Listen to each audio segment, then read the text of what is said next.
Churaibari community হলে লোকসভা নির্বাচনকে কেন্দ্র করে ভারতীয় জনতা পার্টির একটি সাংগঠনিক বৈঠক অনুষ্ঠিত হয়।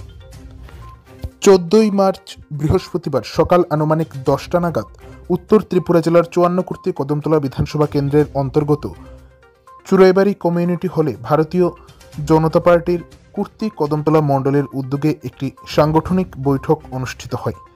এই সাংগঠনিক বৈঠকটি মূলত লোকসভা নির্বাচনকে কেন্দ্র করে অনুষ্ঠিত হয়, যেখানে এই সাংগঠনিক বৈঠকে চুরাইবাড়ি শক্তি কেন্দ্রের অন্তর্গত 38, 39 এবং 40 নং বুথের সকল কার্যকর্তাদের নিয়ে এই বৈঠকটি অনুষ্ঠিত হয়, যেখানে আগামী দিনের বিভিন্ন কর্মসূচি সম্পর্কে বিস্তারিতভাবে আলাপ আলোচনা করা হয় এবং ভারতীয় জনতা পার্টিকে আগামী দিনে আরও কীভাবে শক্তিশালী করা যায় সেই বিষয়েও বিস্তারিত আলোচনা করা হয়। সেই সাথে আগামী রবিবার একটি যুব সমাবেশ রয়েছে।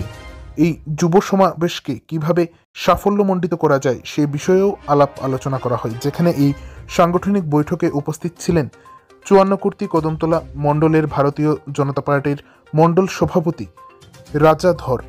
এছাড়াও উপস্থিত ছিলেন বিস্তারক জুয়েল চক্রবর্তী, শক্তি কেন্দ্রের প্রমুখ বিশ্বজিৎ পাল সহ ভারতীয় জনতা পার্টির অন্যান্য কার্যকর্তারা।